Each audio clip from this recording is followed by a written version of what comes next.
Assalamualaikum warahmatullahi wabarakatuh. Waalaikumsalam warahmatullahi wabarakatuh.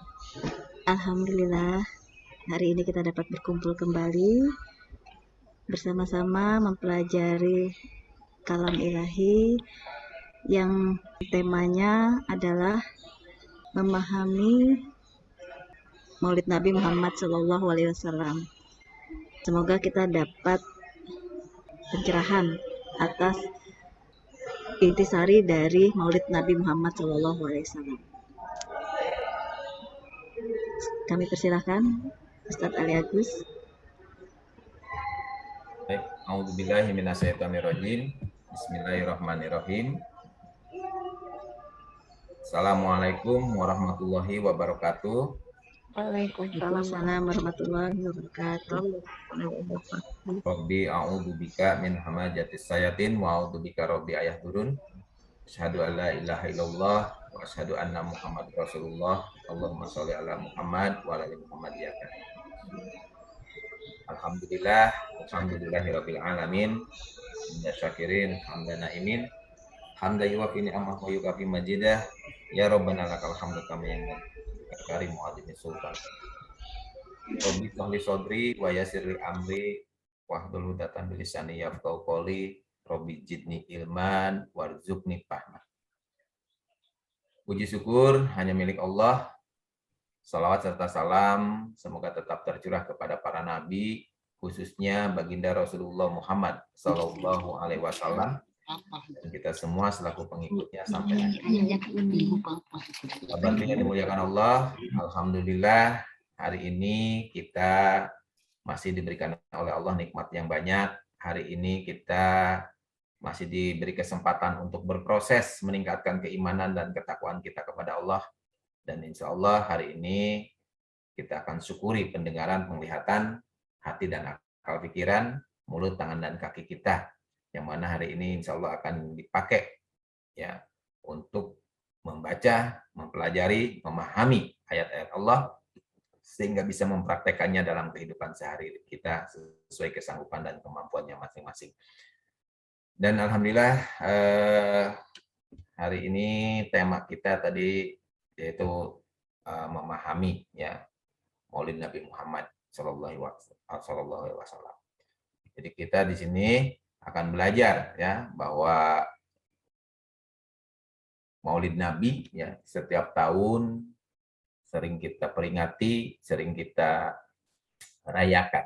Ya, jadi insya Allah nanti tanggal 12 Rabiul Awal bertepatan dengan lahirnya Rasul yang mulia, Nabi besar Muhammad SAW, yang bertepatan nanti kalau lihat kalender sih hari Selasa ya, hari Selasa besok ya tanggal 12 Maulidnya itu. Nah, kalau untuk hari liburnya sepertinya digeser ke hari Rebo-nya gitu. Itu untuk hari libur, tapi tidak mengurangi makna ya. Yang dikurangi hanya liburnya saja, tapi hari lahirnya tetap di tanggal 12 Rabiul Awal. Nah, di sini ya kalau kita bicara Maulid Nabi, ya, Maulid itu berasal dari bahasa Arab, ya, berasal dari kata walada yuladu maulidan, yang artinya kelahiran atau hari lahir. Ya. Nah, jadi Maulid itu adalah hari kelahiran atau hari lahir. Nah, lalu di berikutnya ya, peringatan Maulid Nabi Muhammad Shallallahu Alaihi Wasallam pertama kali diperingati kapan? Nah, kalau yang saya baca ya, diperingati pada zamannya Sultan Salahuddin Al-Ayyubi. Ya.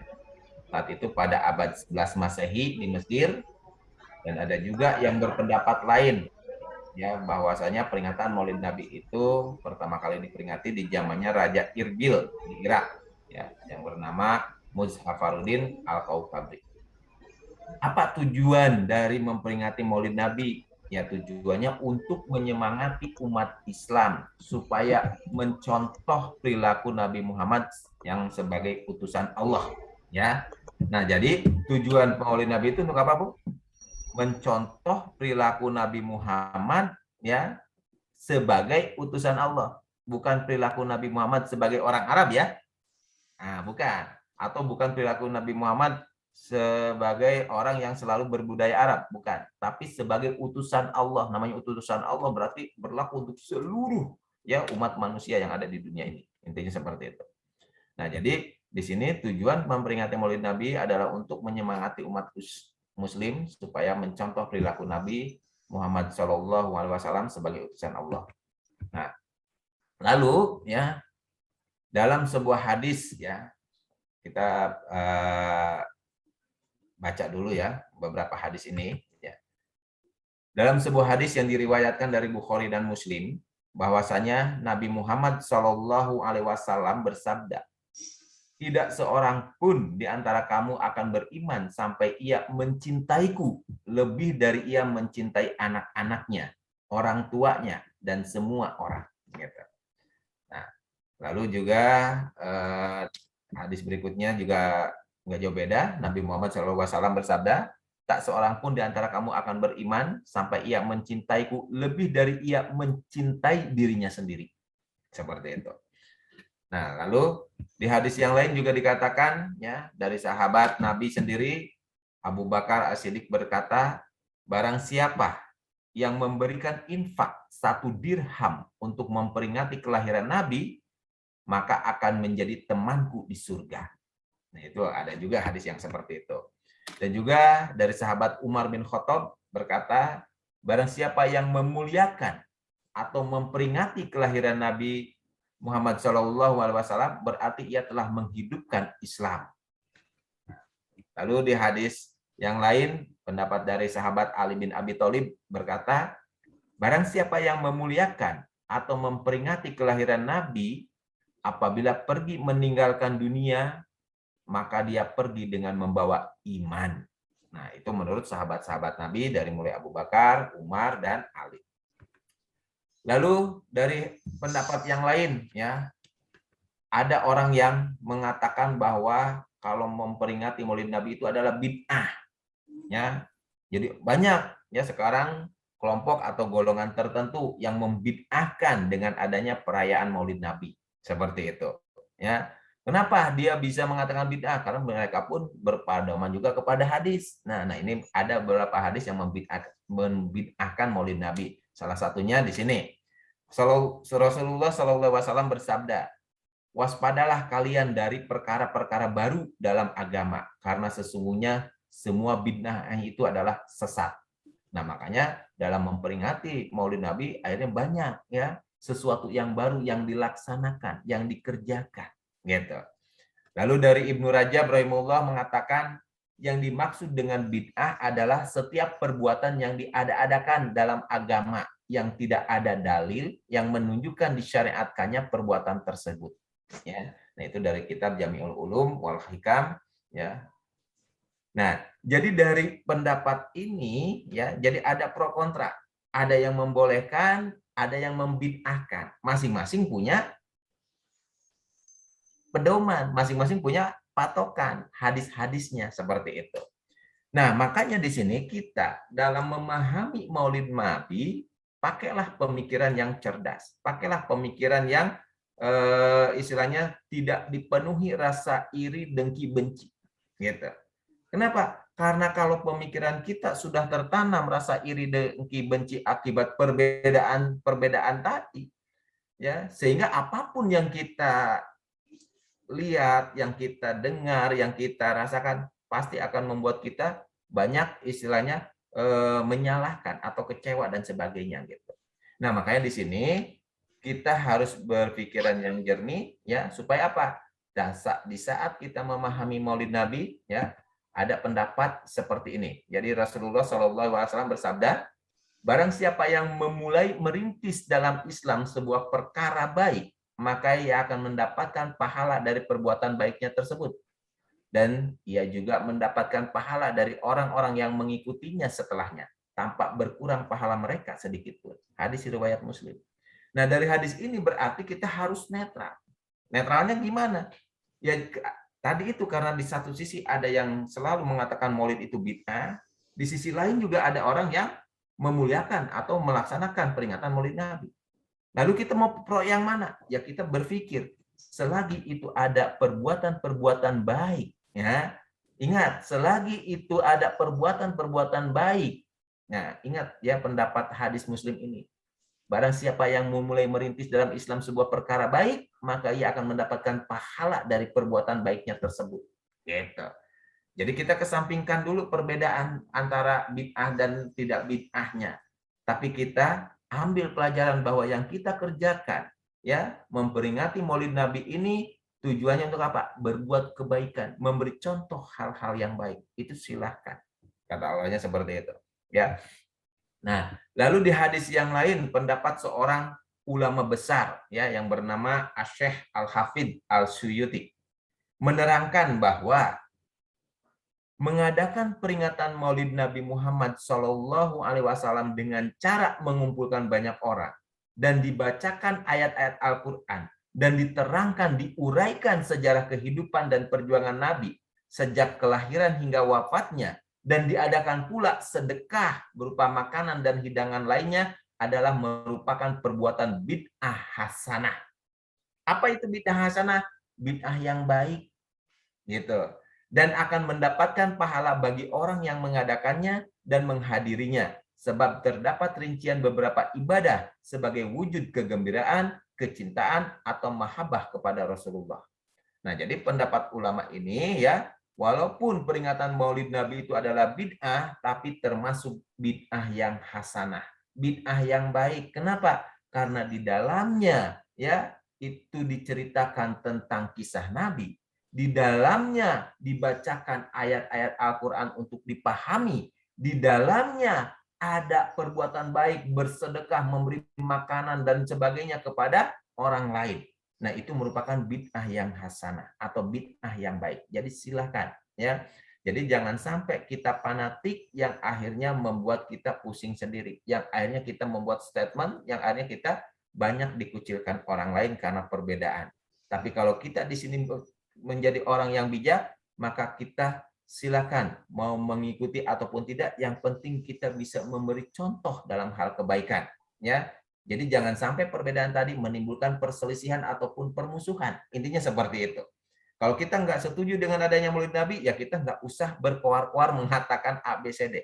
Kalau kita pun setuju dengan Maulid Nabi, silakan diperingati dengan hal-hal yang baik seperti ini. Seperti itu. Nah, jadi dari beberapa pendapat tadi atau hadis-hadis tadi yang sudah dibacakan, kita ambil pelajaran sekarang. Ya, bahwasanya Allah memberitahu kepada kita, ya. Coba kita buka dulu, Bu, Al-Qur'annya. Kita buka di surat 11 ayat 120.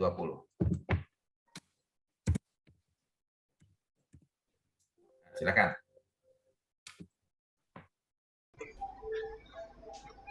Bismillahirrahmanirrahim.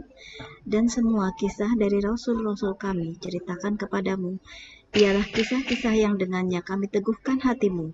Dan dalam surat ini telah datang kepadamu kebenaran serta pengajaran dan peringatan bagi orang-orang yang beriman.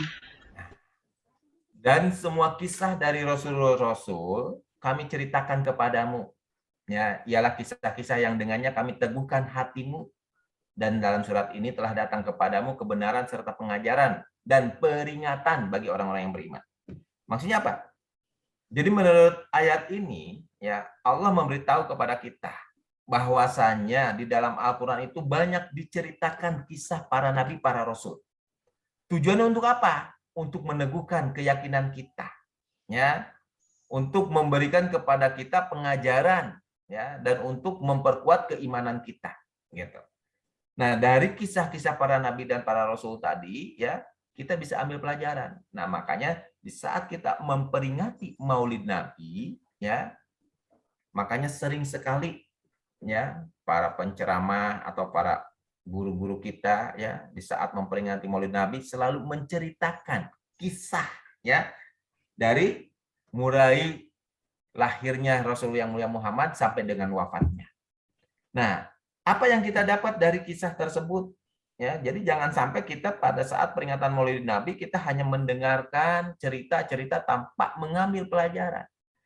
Bahkan mungkin kita mendengarkan cerita-cerita tadi tapi tidak serta-merta menggugah kita untuk menjadi lebih baik, gitu. Hanya sebagai dongeng dan cerita aja, udahlah, udah dengar ini. Jadi bosan lama-lama seperti itu. Ya. Nah, tapi di sini ya Allah memberikan kepada kita pelajaran gitu. Bahwasanya Rasul yang mulia Muhammad Shallallahu alaihi wasallam dari mulai dia lahir sampai wafatnya diceritakan ya kisahnya. Nah, kita ambil pelajaran-pelajarannya gitu ya. Nah, makanya di sini peringatan Maulid Nabi ya tujuannya untuk apa gitu. Nah, makanya kita kembali ke screen dulu. Nah, jadi tujuan memperingati Maulid Nabi ya, tujuannya yang pertama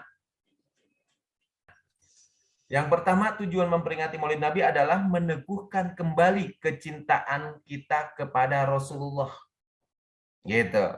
Nah, jadi di sini kita harus paham, jangan sampai kita memperingati Maulid Nabi ya, tapi kecintaan kita kepada Rasulullah-nya pudar, kalah dengan kecintaan kita kepada yang lain gitu.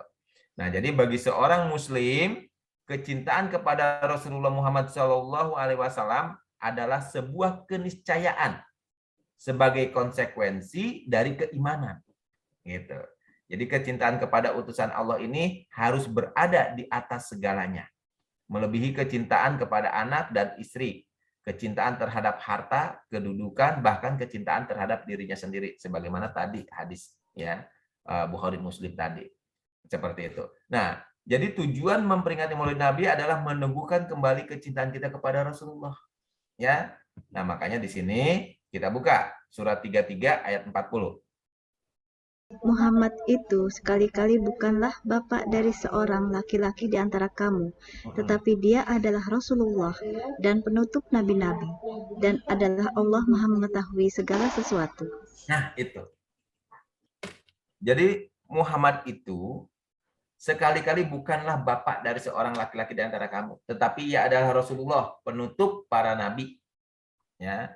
Nah, jadi kalau kita ingin meneguhkan kecintaan kita kepada Rasulullah, kita harus paham bahwa Nabi Muhammad itu ya bukanlah bapak dari seorang laki-laki di antara kamu.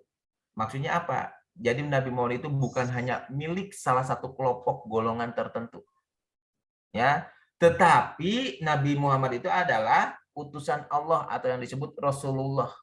Ya, dan juga penutup para nabi. Jadi Nabi Muhammad itu adalah nabi terakhir, setelahnya tidak ada lagi nabi baru. Jadi kalau ada orang yang ngaku nabi baru, ya berarti tidak cocok ya dengan Al-Quran yang kita yakini.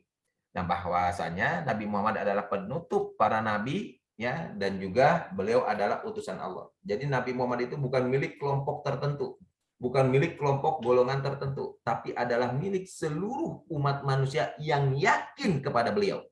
Gitu. Ya. Jadi jangan sampai yang akhirnya kecintaan kita kepada nabi ya hanya sesaat. Karena apa? Oh, Nabi Muhammad kan orang Arab gini-gini. Enggak, ya.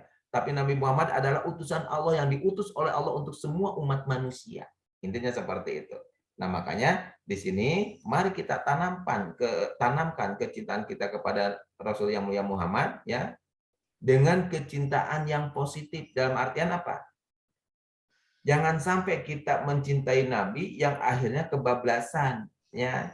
Akhirnya segala sesuatu, wah pokoknya saking cintanya kepada Nabi saya harus mencontoh ya, mencontoh Nabi. Betul, kita harus mencontoh Nabi, tapi yang dicontoh apanya? Gitu. Jadi jangan sampai yang akhirnya kecintaan kitanya kebablasan ya. Kita mencontoh Nabi sebagai orang Arab. Akhirnya budaya Arabnya dipindahkan, dipakai oleh kita. Salah? Enggak salah, cuman enggak bakalan cocok dengan iklim yang ada di kita gitu. Nah, makanya disinilah kita kalau mencintai Nabi ya harus sesuai dengan aturan. Makanya Allah bilang ya, buka lagi surat 33 ayat 21. Bismillahirrahmanirrahim. Katakanlah, jika kamu benar-benar mencintai Allah, ikutilah aku. Niscaya Allah mengasihi dan mengampuni dosa-dosamu. Allah Maha Pengampun dan lagi Maha Penyayang. Jadi kata Allahnya apa, Bu? Cool. Jika benar-benar mencintai Allah, harus mengikuti Nabi.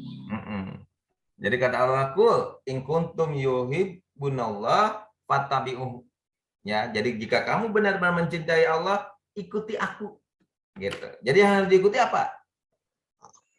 Ikuti aku di situ, ikuti siapa? Nabi. Nah, ikuti Rasul, gitu kan? Nah, niscaya Allah akan mengasihi dan mengampuni dosa-dosamu. Jadi kalau ingin diampuni dosa-dosa kita, ikuti Rasulullah. Ya, lanjut ayat 32-nya. Katakanlah, taatilah Allah dan Rasul-Nya.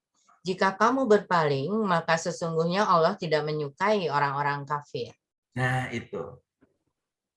Jadi kalau ingin mengikuti ya Rasul, berarti harus ngapain? Taati aturannya. Aturan siapa? Aturan Allah dan Rasulnya. Gitu. Ya. Jadi di sini jika kita benar-benar mencintai Allah, ikuti Rasulullah. Ya, dengan aturan-aturan yang sudah ditetapkan oleh Allah dan Rasulnya tersebut. Gitu. Ya, jadi jangan sampai ya kecintaan kita kepada Nabi tapi tidak mengikuti aturan. Ya.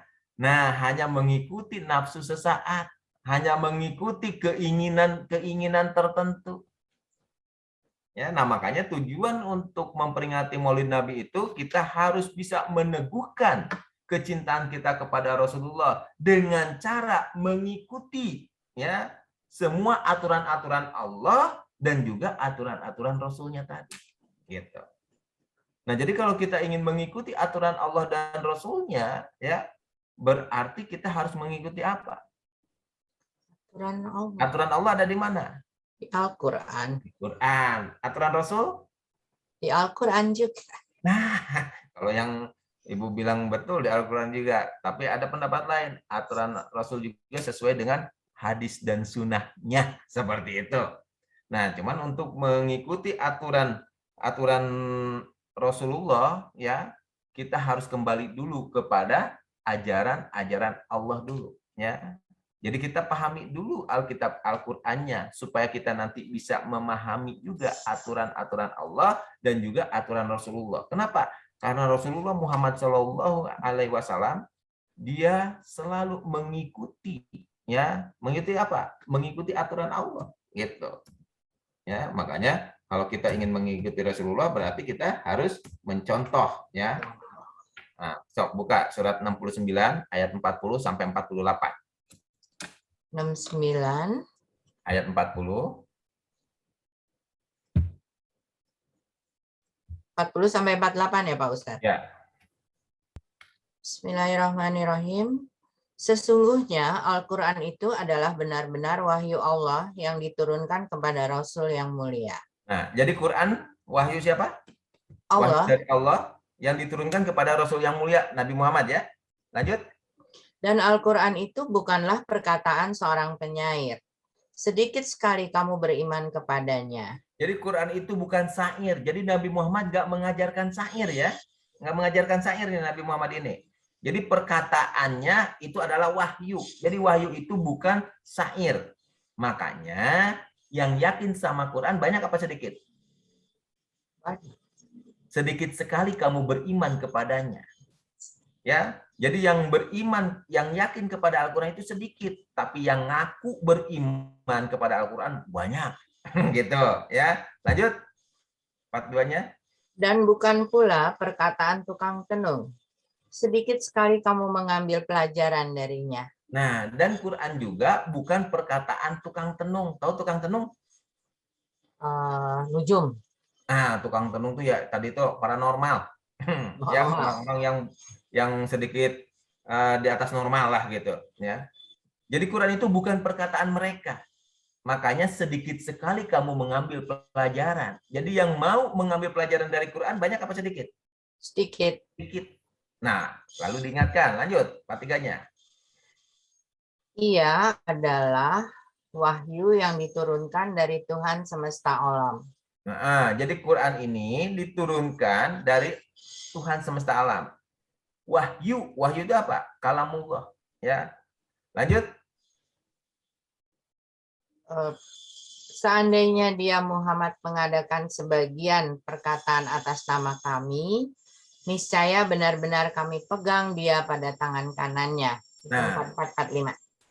Seandainya Nabi Muhammad ini mengada-ngada perkataan, jadi ucapan Nabi tidak sesuai dengan wahyu, intinya gitu kan? Jadi mengada-ngada tidak sesuai dengan wahyu tadi, apa yang akan didapat oleh Nabi? Lanjut. Niscaya benar-benar kami pegang dia pada tangan kanannya. Terus? Kemudian benar-benar kami potong urat tali jantungnya. Terus? Maka sekali-kali tidak ada seorang pun dari kamu yang dapat menghalangi kami dari pemotongan urat nadi itu. Dan sesungguhnya Al-Quran itu benar-benar suatu pelajaran bagi orang-orang yang bertakwa. Nah, itu. Jadi kata Allahnya apa, Bu? Kalau tidak mengikuti wahyu Allah, maka akan dipegang tangannya. Jadi kalau sampai ucapan perkataan Nabi itu bukan wahyu Allah, ya, maka Nabi sendiri akan dipotong urat tali jantungnya. Gitu kan? Nah, makanya di sini kita ambil pelajaran, ya. Bukti kita cinta kepada Nabi, mari kita ikuti aturan-aturannya. Aturan Allah dan aturan Rasulullah. Aturan Allah ada di mana? Di Al-Quran. Aturan Rasulullah ada di sunnah dan hadisnya. Nah, hadisnya yang mana? Yang sesuai dengan Al-Quran. Kenapa? Karena kalau Nabi omongannya, hadis itu kan ucapan perkataan Nabi. Nah, jadi kalau ucapan perkataan Nabinya bukan wahyu, wahyunya tadi apa? Al-Quran, maka Nabi sendiri akan dipotong. Nah, makanya kita di sini, ya, mari kita ikuti aturan-aturan tersebut, ya, Al-Quran dan hadis Nabinya. Nah, tapi dalam hal hadis Nabinya berarti hadisnya yang sesuai dengan Al-Quran. Agar kita bisa menilai hadis itu sahih atau tidak, sesuai atau tidak dengan Al-Quran. Nah, supaya kita bisa menilainya, maka kita harus pahami dulu Qurannya. Intinya seperti itu. Agar kita tidak terkecoh dengan hadis-hadis yang doif atau hadis-hadis yang hanya akan memecah belah umat Islam. Seperti itu. Nah, maka dari itu, kembali lagi, ya. Jika kita benar-benar mencintai Allah, ikuti Rasul. Ya, kalau ingin mengikuti Rasul, ikuti aturannya. Aturan di mana? Al-Quran dan Al-Hadis. Gitu. Nah, setelah kita mengikuti aturan, maka kita pun diperintahkan oleh Allah, ya. Kalau kita benar-benar mencintai Allah, mencintai Rasul, maka kita pun di sini surat 33 ayat 56. 3356. Silakan. Sesungguhnya Allah dan malaikat-malaikatnya bersalawat untuk Nabi. Hai orang-orang yang beriman, bersalawatlah kamu untuk Nabi dan ucapkanlah salam penghormatan kepadanya. Nah, itu. Nah, jadi bukti kita mencintai Rasulullah berarti di sini Allah perintahkan, ya, agar kita selalu bersolawat untuk Nabi. Ya. Hai orang yang beriman, bersolawatlah kamu untuk Nabi dan ucapkanlah salam penghormatan kepadanya. Jadi sholawat itu sebagai bukti salam penghormatan kita kepada Nabi. Ya, jadi kadang ada orang yang salah persepsi, gitu kan? Sehingga kita bersolawat kepada Nabi merupakan syarat dan ketentuan agar dikabul doa. Ada kan yang berpendapat seperti itu? Iya. Kenapa? Karena tadi itu yang berpendapat seperti itu, dia berkeyakinan karena Nabi itu adalah utusan Allah. Nabi itu istilahnya orang yang dekat dengan Allah, minimalnya nanti Nabi akan memberikan syafaat kepada kita. Ya, Nabi akan menyampaikan kepada Allah agar supaya segala doa dan permohonannya dikabul. Nah, kalau seperti itu keyakinannya silahkan. Tapi kalau saya dan Al-Quran mengatakan bahwa dengan bersolawat itu adalah suatu salam penghormatan kepada Nabi. Bukan untuk merendahkan Nabi. Ya, maksudnya apa? Ya kalau kita nyuruh-nyuruh Nabi berarti kan merendahkan. Ya gitu. Nabi saya berdoa kepadamu, sampaikan kepada Allah, berarti kan nyuruh. Ya itu merendahkan. Nah disinilah kita ya bersolawat sebagai ucapan salam penghormatan kepadanya. Ya, karena beliau Nabi Muhammad adalah utusan Allah sebagai Rasulullah, maka kita harus hormat kepada beliau. Nah bukti hormat kepada beliau tadi dengan cara bersolawat berarti kita harus tunduk patuh, taat dalam segala aturan-aturan yang telah Allah sampaikan, ya, aturan-aturan yang telah Rasulullah tetapkan, seperti itu. Nah, maka di sini bukti kita cinta kepada Nabi, mari ya kita ikuti aturan-aturan Allah dan Rasulnya, dan juga kita selalu memberikan salam penghormatan kepada beliau, seperti itu. Ya, nah jadi tujuan peringatan Maulid Nabi yang pertama meneguhkan kembali kecintaan kita kepada Rasulullah. Nah, jadi bukti kecintaan kita kepada Rasulullah dengan selalu mengikuti aturan-aturan Allah dan juga kita bersalawat kepadanya, seperti itu. Nah, lalu yang kedua, tujuan memperingati Maulid Nabi yang kedua adalah meneladani perilaku dan perbuatan mulia Rasulullah Shallallahu Alaihi Wasallam dalam gerak kehidupan. Ya, jadi dalam setiap gerak kehidupan kita harus meneladani perilaku dan perbuatan mulia Rasulullah. Nah, makanya Allah bilang di surat 33 ayat 21. Bismillahirrahmanirrahim. Sesungguhnya telah ada pada diri Rasulullah itu suri tauladan yang baik bagimu, yaitu bagi orang yang mengharap rahmat Allah dan kedatangan hari kiamat, dan dia banyak menyebut Allah. Laqad kana lakum fi Rasulillahi uswatun hasanah. Jadi telah ada pada diri Rasulullah itu suri tauladan yang baik. Nah, berarti pada saat kita memperingati Maulid Nabi, ya, tujuannya yaitu untuk meneladani perilaku dan perbuatan mulia Rasulullah. Kenapa? Karena dalam diri Rasulullah itu ada suri tauladan yang baik, gitu. Ya, buat siapa? Bagi orang-orang yang mengharap rahmat Allah, ya, dan orang-orang yang yakin akan kehidupan akhirat, dan juga orang-orang yang banyak menyebut nama Allah. Jadi sesungguhnya telah ada pada diri Rasulullah itu suri tauladan yang baik bagimu, yaitu bagi orang-orang yang mengharap pertemuan dengan Allah dan kedatangan hari kiamat, dan dia banyak menyebut nama Allah. Nah, jadi di dalam diri Rasulullah itu ada suri tauladan yang baik, gitu. Nah, makanya di sini jangan sampai kita ya meneladani perilaku Rasulullah, tapi yang kita teladani bukan suri tauladan yang baiknya.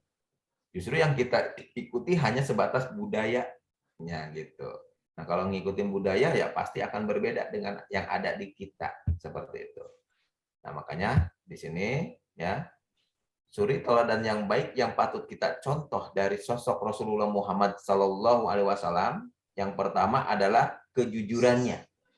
Ya, makanya kita harus mencontoh di sini yang disebut sidik, amanah, tabligh, fatonah. Sidik artinya jujur atau benar, amanah artinya dapat dipercaya, tabligh artinya menyampaikan kebenaran, dan fatonah artinya cerdas. Jadi bukti kita cinta kepada Rasulullah, ikuti aturan, ya, dan juga selalu bersolawat kepadanya. Lalu bukti bahwa kita ingin mencontoh perilaku Nabi, berarti kita contoh kejujurannya. Kalau kita jujur, benar, insya Allah dapat dipercaya. Jadi kita termasuk orang yang amanah. Dan kalau sudah jujur, sudah benar dan dapat dipercaya atau orang yang amanah, pasti ucapan perkataannya selalu yang benar, ya, atau selalu tabligh. Jadi yang diucapkannya bukan kebohongan, bukan berita hoax dan sebagainya. Dan juga dia seorang yang fatonah, yang cerdas, membuat satu sistem. Sehingga apa? Kebaikannya akan terus berkelanjutan. Jadi tidak hanya sesaat berbuat baiknya, tapi akan terus berkelanjutan. Makanya membuat satu sistem, gitu. Ya, mulai dari kita bikin tempat, mulai dari kita bikin konsep sampai nanti praktek. Gitu. Makanya alhamdulillah ya, banyak orang-orang yang sudah ngaprak. Tahu ngaprak? Ngaji praktek. Jadi ngajinya tidak hanya baca, tapi langsung praktek. Prakteknya dengan cara bagaimana? Mencontoh Rasulullah, dia selalu jujur dalam kehidupan sehari-harinya. Dan juga dia dapat dipercaya, baik itu oleh suami, istri, anak, keluarga, dan sebagainya. Dan juga dia selalu menyampaikan kebenaran. Jadi segala ucapan perkataannya tidak penuh dengan kedustaan atau kebohongan. Dan juga dia selalu membuat satu sistem yang baik sehingga berkesinambungan segala perbuatan-perbuatan baiknya. Itulah yang disebut fatonah. Nah, jadi pada saat kita ingin mencontoh Rasulullah dengan sifat-sifat ini, maka kita harus ikuti aturan-aturannya tadi, gitu. Ya, jadi jangan sampai kita ingin mencontoh perilaku Nabi, tapi yang dicontoh apanya? Budaya. Ya, bajunya harus begini, cara makan harus begitu, ya. Terus ininya harus begini. Ya silahkan aja kalau ingin seperti itu. Tapi saya lebih mengutamakan ini dalam kehidupan sehari-hari kita. Kenapa? Karena belum tentu orang yang berbudaya memiliki seperti ini. Ya, makanya orang yang berbudaya tambah supaya apa? Supaya mengikuti sidik, amanah, tabligh, patonah. Jadi jangan sampai budayanya diadopsi, tapi kejujurannya masih jauh, ya. Akhirnya apa? Nggak dipercaya deh, gitu. Karena apa? Ya banyak bohongnya, gitu. Sehingga apa? Dia hanya menciptakan sesuatu yang sesaat, tidak menciptakan sesuatu yang berkesinambungan dalam hal kebaikannya. Makanya dia nggak cerdas, gitu, ya. Nah itu salah satu contohnya. Nah lalu di sini ya, siapa yang akan mencontoh akhlak Nabi tersebut? Ya. Nah, makanya yang pertama yang bisa mencontoh akhlak Nabi tadi ya, orang yang selalu mengharap rahmat Allah. Yang kedua, contoh akhlak Nabi ya, orang yang mengharap rahmat Allah. Jadi orang yang mengharap rahmat Allah yaitu orang-orang yang dalam hatinya tersimpan ayat-ayat Quran sehingga menjadi cahaya dalam kehidupan untuk memberi rahmat bagi semesta alam. Nah, jadi orang yang mengharap rahmat Allah itu yang seperti apa? Ya. Nah, kita harus paham bahwa rahmat Allah ya itu ada di mana. Nah, kita buka ya. Surat 29 ayat 51. Bismillahirrahmanirrahim. Dan apakah tidak cukup bagi mereka bahwasanya kami telah menurunkan kepadamu Alkitab, Al-Quran, sedang dia dibacakan kepada mereka? Sesungguhnya dalam Al-Quran itu terdapat rahmat yang besar dan pelajaran bagi orang-orang yang beriman. Nah, jadi kata Allahnya apa, Bu? Apakah tidak cukup bagi mereka bahwasanya kami telah menurunkan kepadamu Alkitab Al-Quran, sedang dia dibacakan kepada mereka? Sesungguhnya dalam Al-Quran itu terdapat rahmat yang besar dan pelajaran bagi orang-orang yang beriman. Nah, jadi Allah ngasih tahu kepada kita, inna fi dalika la rahmatan. Ya, jadi bahwasanya Al-Quran itu di dalamnya terdapat apa? Rahmat yang besar. Wadikro liqaumi yu'minun. Dan juga pelajaran bagi orang-orang yang beriman. Nah, jadi kalau kita ingin mencari rahmat, ya, ingin mencari rahmat itu apa? Kasih sayang. Jadi kalau kita mengharapkan kasih sayang dari Allah dan mengharapkan syafaat Rasulullah, Allah udah ngasih tahu kepada kita bahwa di dalam Al-Quran itulah terdapat rahmat yang besarnya. Jadi kalau kita mencari rahmat, nggak usah jauh-jauh, ya, carilah di dalam Al-Quran, kata Allah begitu. Ya, sehingga kita nanti pada saat kita ingin mendapatkan rahmat yang besar, maka Al-Qur'annya ya jangan sampai ya selama ini disimpan terus di lemari. Jangan sampai itu Qur'annya hanya sebatas pajangan. Tapi mari ya buka itu Qur'an, dibaca, dipelajari, dipahami gitu. Nah, makanya di surat 7 ayat 203 sampai 204. Nah, silakan. Mangga, Bu Dokter.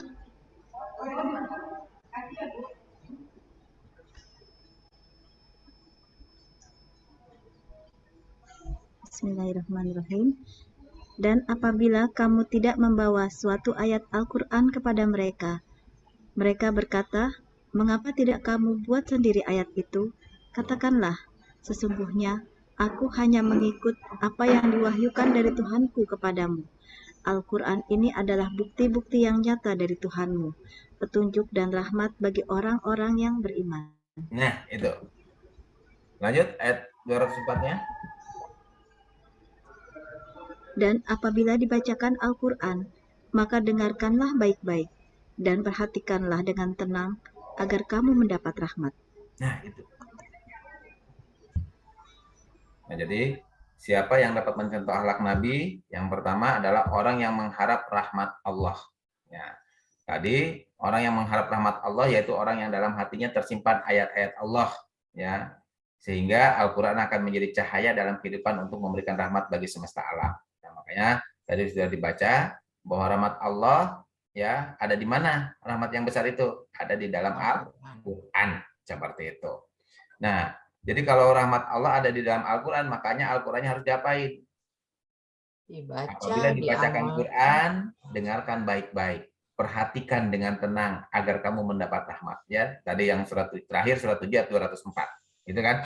Nah, jadi setelah kita membaca, mempelajari, memahami ayat-ayat Allah, sehingga ayat-ayat Allah akan menjadi cahaya apabila ayat-ayat Allah tersebut tersimpan di dalam hati dan pikiran kita. Ya, surat 29 ayat 49. Bismillahirrahmanirrahim. Sebenarnya Al-Quran itu adalah ayat-ayat yang nyata di dalam dada orang-orang yang diberi ilmu. Dan tidak ada yang mengingkari ayat-ayat kami kecuali orang-orang yang zalim. Nah, itu. Jadi sebenarnya Al-Quran itu adalah ayat-ayat yang nyata di dalam dada. Jadi kalau sudah Al-Qurannya dibaca, dipelajari, dipahami, lalu tersimpan di dalam hati dan pikiran kita, ya, maka itu Quran akan jadi cahaya, kata Allah begitu. Ya, surat 4 ayat 174. Bismillahirrahmanirrahim. Hai manusia, sesungguhnya telah datang kepadamu bukti kebenaran dari Tuhanmu, Muhammad dengan mujizatnya. Dan telah kami turunkan kepadamu cahaya yang terang benderang, Al-Quran. Nah, jadi Quran itu adalah cahaya yang terang benderang.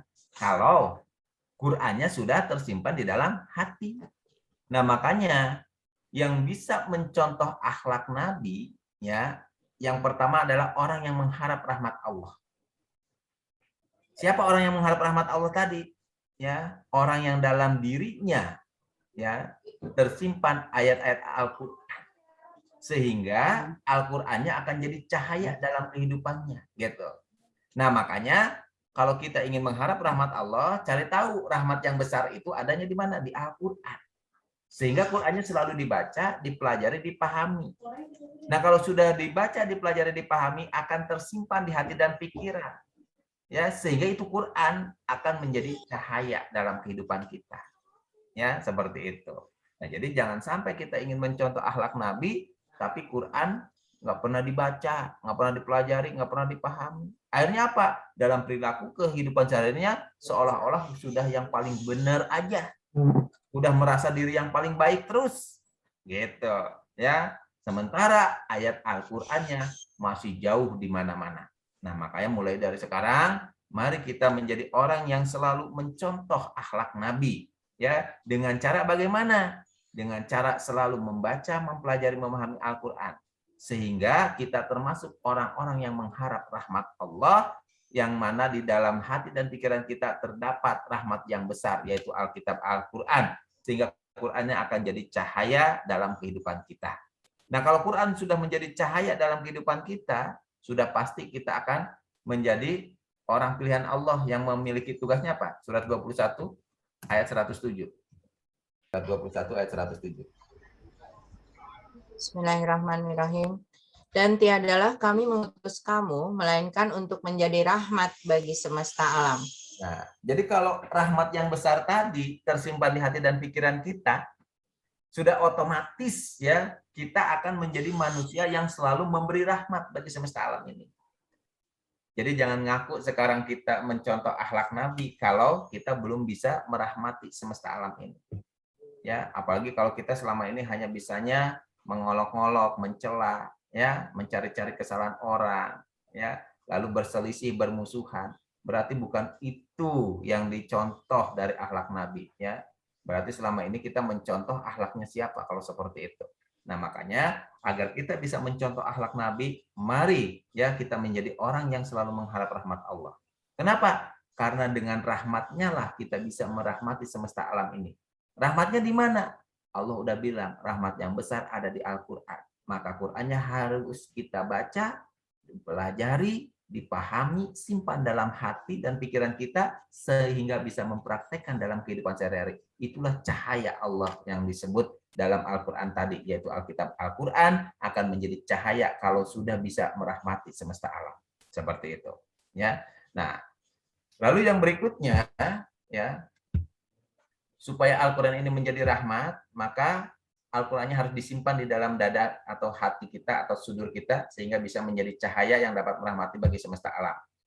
Nah, terus 2949 tadi udah ya? udah. Lalu yang kedua, siapa yang dapat mencontoh akhlak Nabi selain orang yang mengharap rahmat Allah? Yaitu ini, orang yang yakin akan hari kiamat atau kehidupan akhirat. Nah, sekarang pertanyaannya, yakin nggak kita kepada hari akhir? Pasti yakin, ya.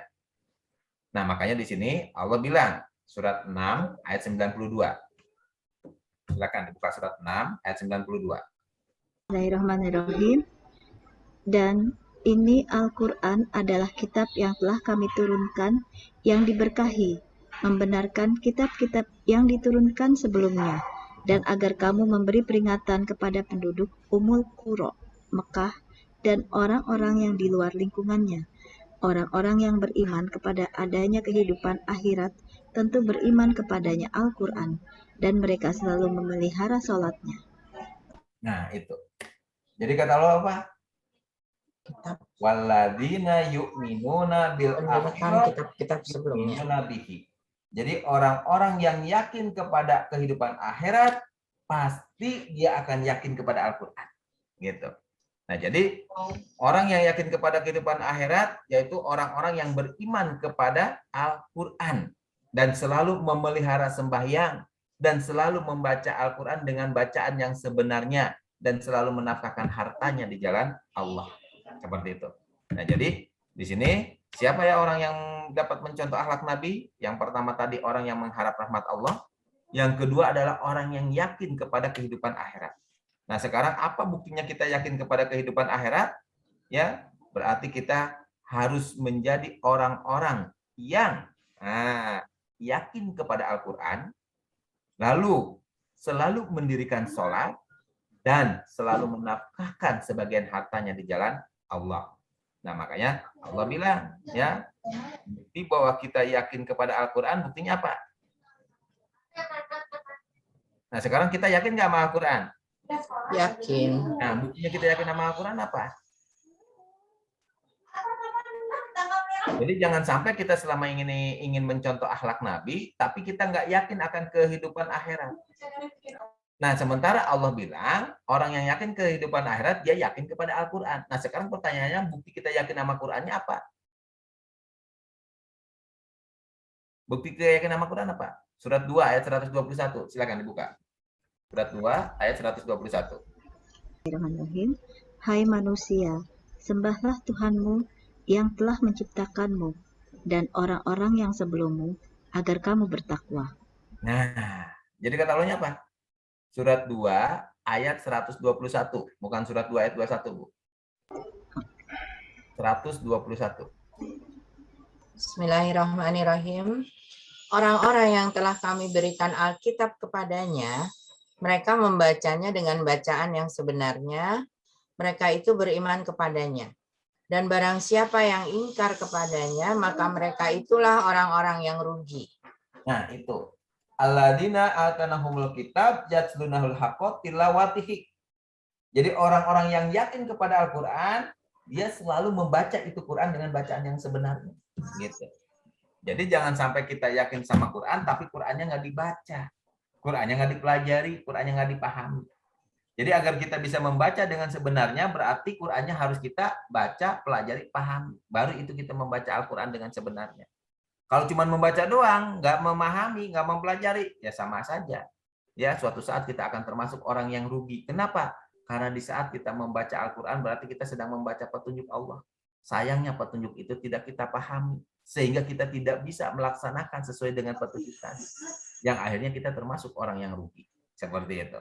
Nah, makanya di sini, mari kita menjadi orang-orang yang yakin kepada kehidupan akhirat, dengan selalu yakin kepada Al-Quran.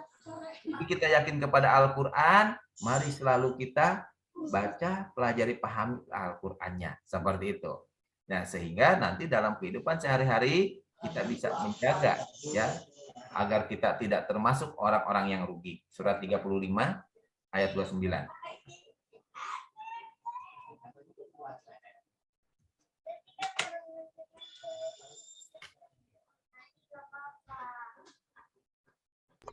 Surat 25 ayat 39.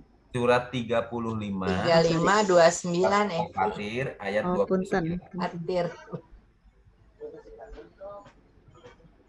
Silakan Bu Dokter. Bentar, dikit lagi. Bismillahirrahmanirrahim.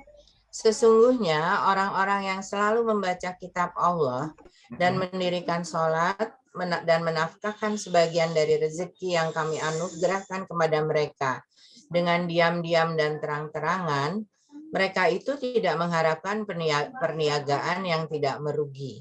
Nah, jadi kalau kita tidak mau rugi, maka kita harus selalu membaca kitab Allah, selalu mendirikan sholat, dan selalu menafkahkan harta kita di jalan Allah. Intinya seperti itu, kalau nggak mau rugi. Nah, di sini Allah ingatkan, karena kita yakin akan meninggalkan dunia ini, dan kita yakin akan mati, ya, dan kita yakin adanya kehidupan akhirat, makanya Allah ingatkan kepada kita. Sebelum datang kematian, apa yang harus kita kerjakan? Surat 63 ayat 10. Bismillahirrahmanirrahim. Dan belanjakanlah sebagian dari apa yang telah kami berikan kepadamu sebelum datang kematian kepada salah seorang di antara kamu. Lalu ia berkata, "Ya Tuhanku, mengapa engkau tidak menangguhkan kematianku sampai waktu yang dekat, yang menyebabkan aku termasuk orang-orang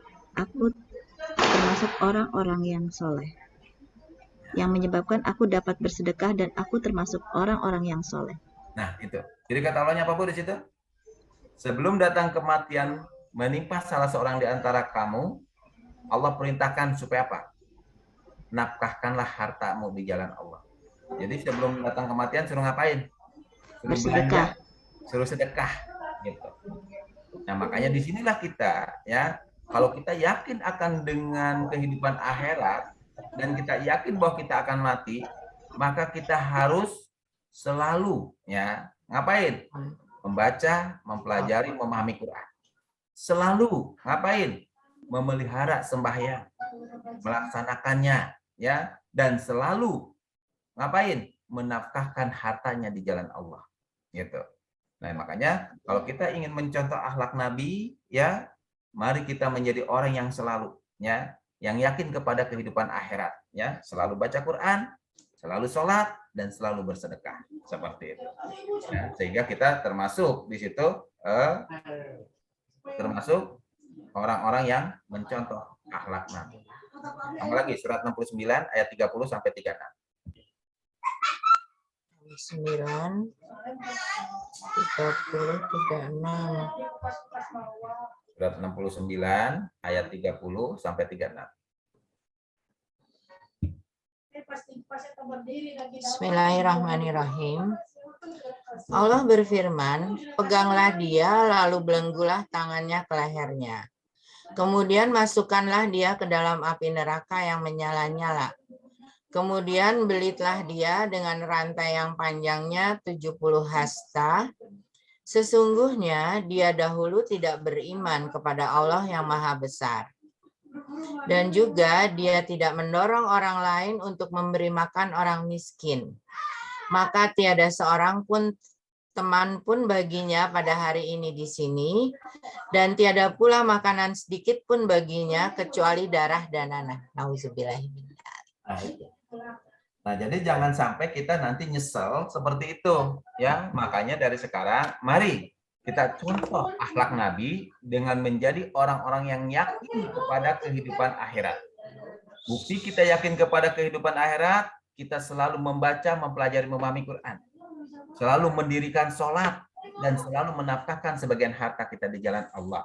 Supaya nanti tidak timbul penyesalan yang akhirnya kita dipaksa, ya, untuk masuk neraka jahanam karena apa? Tidak mau bersedekah selama di dunianya. Seperti itu.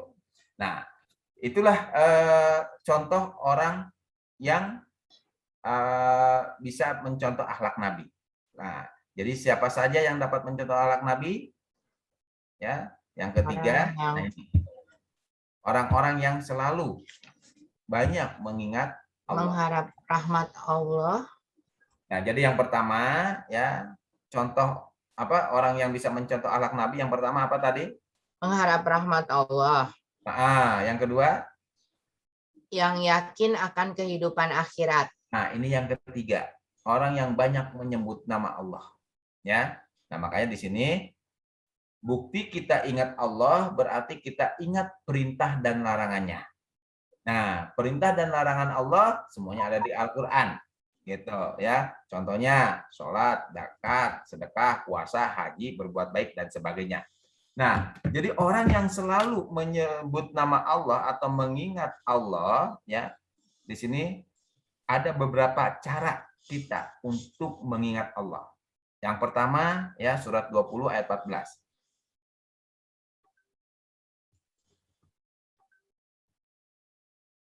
20 ayat 14. Toha. Nah, Surat Toha, Pak Ustadz. Surat Toha, Iya. surat 20 ayat 14. Bismillahirrahmanirrahim. Sesungguhnya aku ini adalah Allah. Tidak ada Tuhan yang hak disembah, ya tiada Tuhan yang hak selain aku. Maka sembahlah aku dan dirikanlah sholat untuk mengingat aku. Nah, jadi kalau ingin kita selalu mengingat Allah, suruh ngapain di situ?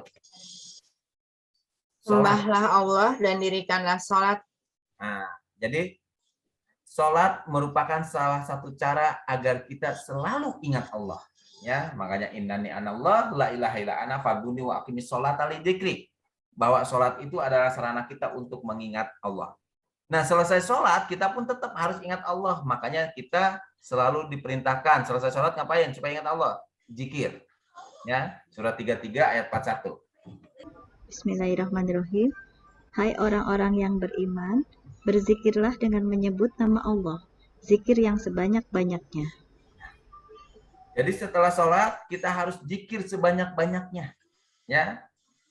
Nah, jadi orang yang sudah sholat, sudah berzikir, berarti dia sudah ingat Allah. Nah, pertanyaannya kalau dia sudah ingat Allah, apakah Allah akan ingat kepada dia? Kita buka surat 2 ayat 152. Ya, surat Al-Baqarah ayat 152. Bismillahirrahmanirrahim. Karena itu ingatlah kamu kepadaku, niscaya aku ingat pula kepadamu, dan bersyukurlah kepadaku, dan janganlah kamu mengingkari nikmatku. Nah, jadi bukti kita ingat Allah, berarti kita ngapain di situ? Bersyukur. Bersyukur. Jadi jangan sampai kita sudah sholat, kita sudah zikir, berarti kita sudah ingat Allah. Tapi Allahnya nggak ingat sama kita. Kenapa? Karena kita nggak pandai mensyukuri nikmat-nikmat Allah. Nah, makanya di sini diperintahkan oleh Allah, ya, orang-orang yang banyak menyebut dan mengingat Allah, ya, kita harus ngapain? Bersyukur. Bersyukur. Cara bersyukurnya dengan cara bagaimana? Jangan kufur nikmat. Nah, dengan kita keluarkan zakat, infak, sedekah, puasa, haji, berbuat baik, wah banyaklah cara bersyukur, ya. Nah, jadi itulah beberapa nikmat yang harus kita syukuri. Nah, jadi buktikan kalau kita selama ini ingat kepada Allah, tidak hanya sebatas sholat dan zikir saja, tapi kita barengi dengan bersyukur. Nah, kalau kita sudah bersyukur, insya Allah Allah pun akan ingat kepada kita. Nah, cara bersyukurnya bagaimana? Supaya kita tidak hanya ingat saja kepada Allah, berarti kita harus berusaha supaya dekat dengan Allah. Surat 5 ayat 35. Bismillahirrahmanirrahim. Hai orang-orang yang beriman, bertakwalah kepada Allah dan carilah jalan yang mendekatkan diri kepadanya. Berjihadlah pada jalannya supaya kamu mendapat keberuntungan. Nah, jadi setelah ingat Allah, ya, Allah perintahkan kepada kita supaya apa? Carilah jalan yang mendekatkan diri kepada Allah, gitu. Nah, kalau sudah ketemu jalannya, maka berjihadlah kamu di jalan itu, bersungguh-sungguh di jalan itu. Nah, sekarang pertanyaannya, jalan untuk mendekatkan diri kepada Allahnya apa? Surat 9 ayat 99. Bismillahirrahmanirrahim. Di antara orang-orang Arab Baduy itu, ada orang yang beriman kepada Allah dan hari kemudian, dan memandang apa yang dinafkahkannya di jalan Allah itu sebagai jalan untuk mendekatkannya kepada Allah. dan sebagai jalan untuk memperoleh doa Rasul. Ketahuilah sesungguhnya nafkah itu adalah suatu jalan bagi mereka untuk mendekatkan diri kepada Allah. Kelak Allah akan memasukkan mereka ke dalam rahmat surganya. Sesungguhnya Allah Maha Pengampun lagi Maha Penyayang. Nah, jadi jalan untuk mendekatkan diri kepada Allahnya dengan cara bagaimana? Sedekah. Bersedekah. Ya makanya mari ya kita menjadi manusia yang banyak menyebut nama Allah atau selalu mengingat Allah dengan cara bagaimana? Selalu mendirikan sholat, selalu berzikir kepada Allah, dan selalu bersedekah sebagai bukti bahwa kita selama ini dekat dengan Allah. Jadi tidak hanya ingat doang sama Allahnya, gitu. Ya, jadi makanya kita barengi ya zikir kita, sholat kita dengan perbuatan baik, ya dengan bersedekah, infak, zakat, wakaf, jariah, apapun namanya. Ya, intinya kita mengharapkan agar kita mendapatkan apa yang selama ini menjadi perintah Allah, sehingga kita termasuk orang-orang yang bisa mencontoh perilaku Rasulullah, ya, sehingga kita tidak hanya banyak mengingat Allah, tapi juga kita berusaha supaya selalu dekat dengan Allah seperti itu. Nah, maka di sini ya, nah tujuan memperingati Maulid Nabi yang ketiga, tujuannya untuk apa? Melestarikan ajaran dan misi perjuangan Rasulullah dan juga para nabi. Nah, jadi kita balik dulu ya, review dulu bahwasanya yang pertama tadi tujuan kita memperingati Maulid Nabi untuk apa? Yang pertama tadi untuk meneguhkan kembali kecintaan kepada Rasulullah. Jadi yang pertama untuk meneguhkan kecintaan kepada Rasulullah. Nah, yang kedua, meneladani perilaku dan perbuatan mulia Rasulullah.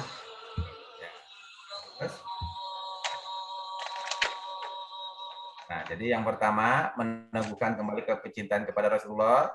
Lalu yang kedua, meneladani perilaku dan perbuatan. Meneladani perilaku dan perbuatan Rasulullah. Nah, ciri orang yang mencontoh perilaku Nabi, cirinya apa? Yang pertama tadi apa? Sidik, amanah, tablik, fatonah. Nah, bukan. Ciri orang yang apa? Nah, orang yang selalu mengharap rahmat Allah. Ya. Lalu yang kedua? Oh, ini yang mengharap rahmat Allah. Yang kedua, yang yakin akan kehidupan akhirat. Ya. Dan yang ketiga? Yang ketiga, yang banyak menyebut dan nama mengingat Allah.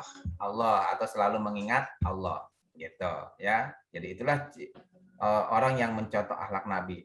Dan tujuan memperingati Maulid Nabi yang terakhir atau yang ketiga yaitu melestarikan ajaran dan juga misi perjuangan Rasulullah dan juga para nabi.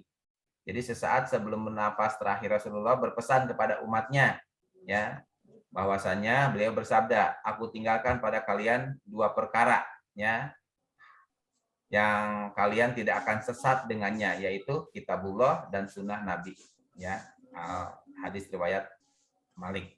Nah, di sini ya kita bisa memahami bahwasanya tujuan memperingati Maulid Nabi itu untuk melestarikan ajaran. Nah, sekarang pertanyaannya, ajaran para nabi, ajarannya apa?